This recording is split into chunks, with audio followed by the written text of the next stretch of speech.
Okay, so, ladies and gents, as you can see, in the sprite section we have yet another new sprite. This sprite is different than the other sprites.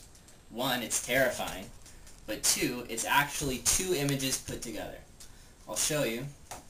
So you'll see here we have image 0 and we have image 1. Basically, we have created animation through the age-old technique of flip booking. Basically, I created one image, which is this scary, polarized image of me with red eyes and fangs, and then I animated the mouth opening wider just by doing a second image, the exact same, but with the new, the new bigger teeth. You can do this really easily. You just have to go to the Add a Sprite button, which is a little folder with a plus button next to it. It's as simple as that. You can preview it. Look in the Objects. There's the guy I just created. He has two events. The first is the create event, which basically means if you go into a room in which he exists, this will happen. The first thing that happens is our we set a variable. You actually have an action where you can make your own variable. We used a variable earlier. It was called random parentheses, and then the variable was room underscore height, which basically that's a variable, meaning it's a set of text with a number attached to it.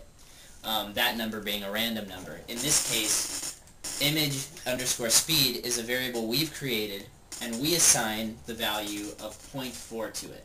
So that's just a little quick way that you can see how you can make your own variables for use in more complicated programming situations, which we won't get into right now, but there you go. It's also not relative and it applies to self. Step is the one that you should look at. Basically, we're showing you how to execute a piece of code.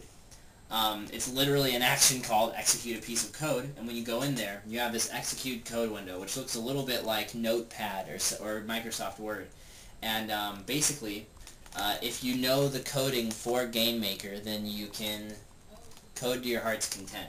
What we have here is we have a code that basically gives our uber enemy, this is our special uber immortal boss, and we give him the most artificial intelligence of anybody in the game. He will actually follow Game King around on his adventures and try to eat him.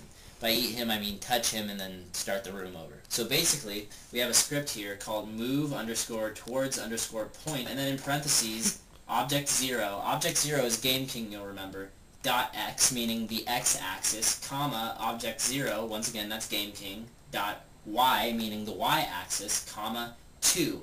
2 is the speed at which, 2 pixels is the speed at which our big bad guy moves. Now 2 pixels doesn't seem like a lot, but wait till you see what we've done with him.